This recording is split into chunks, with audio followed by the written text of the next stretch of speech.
দিলীপ শইকীয়াৰ কথাত আমি মূৰ নভমাওঁ। দিলীপ শইকীয়াই নিজৰ বক্তব্য দাঙি থৈ আমি আমাৰ কাম কৰি গৈছোঁ।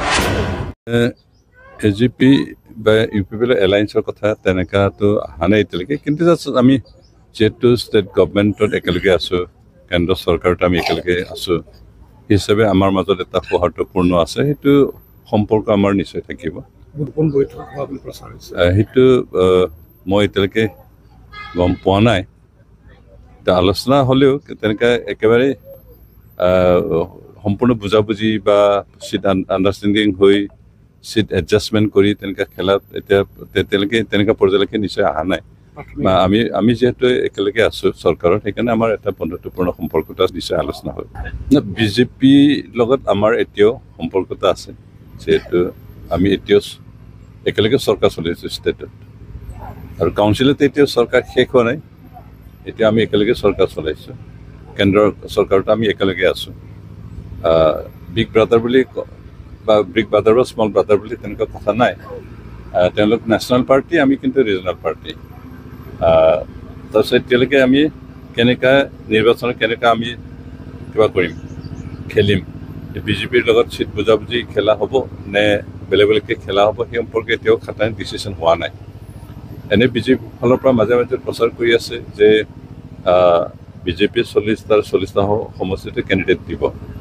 এইটো তেওঁলোকৰ এতিয়ালৈকে সেইটো স্থিতি তেওঁলোকে লৈছে, তেওঁলোকৰ পৰা বক্তব্য ওলাইছে, কিন্তু এতিয়ালৈকে খাটাং সিদ্ধান্ত হোৱা নাই যে কেনেকৈ খেলিব। আলোচনা কৰি খাটাং ডিচিশ্যন হোৱাৰ পিছত সেই ক'ব পৰা যাব যে কেনেকুৱা খেলিব। তেওঁলোকে অকলে আমি দুটা পাৰ্টীয়ে অকলে খেলিব নে কিবা চিট বুজাবুজি খেলিব নে তেনেকৈ খেলিব, সেইটো এতিয়ালৈকে খাটাং হোৱা নাই। আলোচনাৰ পিছত সিদ্ধান্ত হ'লে এইটো খাটাং হ'ব।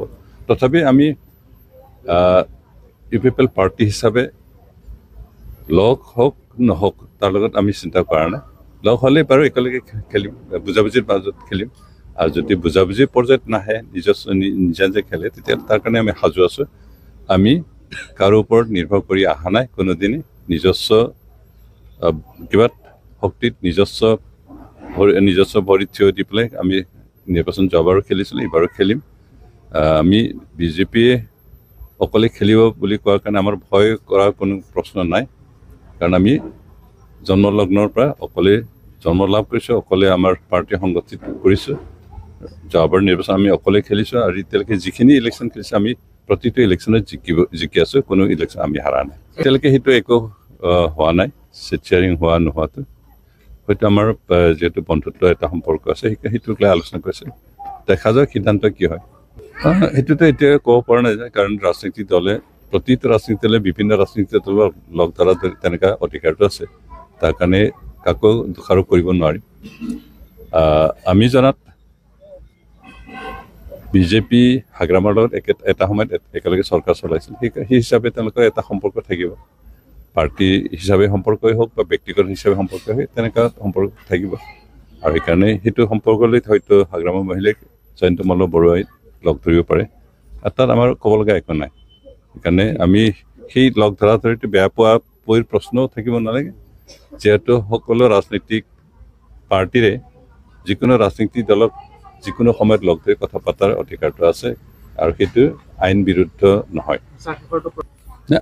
আমাৰ ভূমিকা আমাৰ আছে, যিহেতু আমাৰ ভৈৰৱকুণ্ড সমষ্টিৰ 10টা সমষ্টিৰ ভিতৰত কিবা ওদালগুৰি জিলাৰ 10টা সমষ্টিৰ ভিতৰত আমাৰ 5টা MCLA আমাৰ দখলত আছে, আৰু য'ত আমাৰ দখলত আছে তাত আমাৰ প্ৰাৰ্থীটো থাকিব, আমাৰ পজিশ্যন আছে, মজবুত আছে। আনকি য'ত আমাৰ প্ৰাৰ্থী জিকা নাছিল যোৱাৰ নিৰ্বাচন, সেইবিলাকতো আমাৰ প্ৰাৰ্থী এইবাৰ হেলা ৰঙে জিকাৰ এটা পচিবিলিটি আহিছে।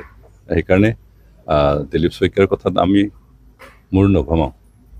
দিলীপ শইকীয়াই নিজৰ বক্তব্য দাঙি থৈ আমি আমাৰ কাম কৰি গৈ থাকিম।